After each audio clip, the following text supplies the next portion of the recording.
No entanto, apenas alguns versículos antes, no final do capítulo anterior, lemos: tomou Terá a Abraão, seu filho, e a Ló, filho de Arã, filho de seu filho, e a Sarai, sua nora, mulher de seu filho Abrão, e saiu com eles de Ur dos Caldeus para ir à terra de Canaã. Foram até Arã, onde ficaram. Embora o início dessa passagem seja o mesmo, eles saíram para ir para a terra de Canaã. Termina de uma maneira completamente diferente. O pai de Abraão, Terá, também começou a ir para a terra de Canaã. No entanto, ele nunca completou a jornada. Ele nunca chegou. Assim somos nós também, né, irmão? Muitas vezes, por isso que Jesus vira e fala, né, que quando a gente quer seguir o caminho, para a gente sentar, né, estudar e ver se a gente vai ter condições de terminar. Assim como Terá, ele começou, mas não terminou. Em primeiro lugar, por que Terá começou a dirigir-se para Canaã? Talvez antes que Deus falasse com Abrão, ele falara com seu pai de outra forma. Por que Terá deixaria a cidade avançada e confortável de Ur e iria para Canaã? Sabemos que Terá não adorou o único Deus verdadeiro. Antigamente, vossos pais, Terá, pai de Abraão e de Naor, habitaram da além do rio de Eufrates e serviram a outros deuses, né? E Josué mesmo fala isso, né? Tá lá em Josué. De maneira nenhuma isso significa, no entanto, que Terá nunca tinha ouvido falar sobre o único e verdadeiro Deus. Ao que ele tinha ouvido falar, perdão, ou que ele nunca tinha ouvido falar do único Deus verdadeiro. Talvez o primeiro Lek Lehá, que nós vamos comentar depois mais para baixo, eu vou comentar com os irmãos o que quer dizer Lek Lehá em hebraico. Talvez o primeiro Lek Lehá foi realmente falado com Terá. Talvez fosse Terá quem deveria ter se tornado pai das nações. Olha, vocês verem que interessante, né? Porque no começo nós vemos que Terá desce com Abraão e com os filhos. Depois, né, eles ficaram muito tempo parados em Arã. Deus faz um novo chamado. Mas o primeiro chamado, Deus não especifica que foi chamado para Abraão. Né? E também não especifica que foi um chamado para Terá. A única coisa que nós sabemos é que Terá sai com os filhos, sai com os filhos, com a nora e com o sobrinho, né? De Ur.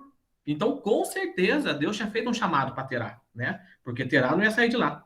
Realmente, falado com Terá, talvez fosse Terá que deveria ter se tornado pai das nações. No entanto, muitos são chamados, mas poucos escolhidos. Isso é frase que nós cansamos de falar, né, irmão? Todos desejamos ouvir sua voz. Todos desejamos ter um encontro divino. Mas não nos enganemos. Não é o encontro divino que define o nosso destino, mas o que fazemos depois desse encontro.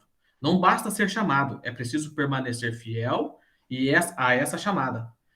Não é o que ele nos diz que nos define, é como respondemos ao que ele nos diz, né? Nós vemos ali na Bíblia, porque muitas pessoas dizem, mas Jesus aceita vocês de qualquer jeito. Claro, sem sombra de dúvida. Ele aceita você chegar até ele. Mas para caminhar junto com ele é diferente, né? Há um amor incondicional. Deus ama o ser humano incondicionalmente, sem sombra de dúvida. Não há condições para Deus te amar. Deus não impõe condições para te amar. Mas para fazer parte do reino de Deus, há condições. Para você habitar nos céus, há condições, né? Há condições. Aquele mesmo Deus que ama a gente incondicionalmente, né? O pecado, as pessoas falam assim, Deus ama o pecador, né? Mas odeia o pecado. Mas não é o pecado que ele vai lançar no lago do fogo. Não é o pecado, é o pecador. Aquele mesmo Deus que ama, olha para você ver o contraste que vai acontecer depois. Então, é o que a gente tem ouvido agora.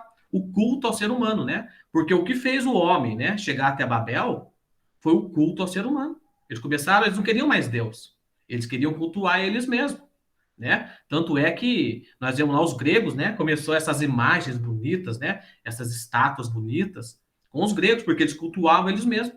Constantino foi lá e pegou aquelas imagens bonitas e transferiu para o ser humano, porque até então, né, nós vemos lá aquelas imagens que eram adoradas, aqueles teflins, eram coisinha horrorosa que eram feitos, né, não tinha assim nem a forma do ser humano direito, né, mas com os gregos, né, com os romanos, mudou tudo isso, foi dado forma, foi dado corpo, então houve aquela adoração, aquelas imagens mesmo, aquelas imagens, aquelas esculturas bonitas, né, várias imagens, Michelangelo mesmo cansou de fazer imagens de Moisés, né, então passou-se a adorar verdadeiramente aquelas imagens. E é o que está acontecendo hoje. A pessoa chega numa igreja, ela quer se sentir bem. Ela quer ouvir uma música, o pelo do braço arrepiar, quer ver essas coisas, né? Então, e Babel, o que aconteceu? Em Babel, o que aconteceu? Foi tanto uma bênção como uma maldição, porque ali se cumpriu um dos mandamentos de Deus, né? O fato deles começarem a conversar e não se entender, houve a necessidade de se separar. Então aquelas 70 nações se dividiram, né? E são as mesmas 70 nações que depois, né, entram novamente no Egito através dos filhos de 70 parentes de Jacó. Amém, irmãos? Amém.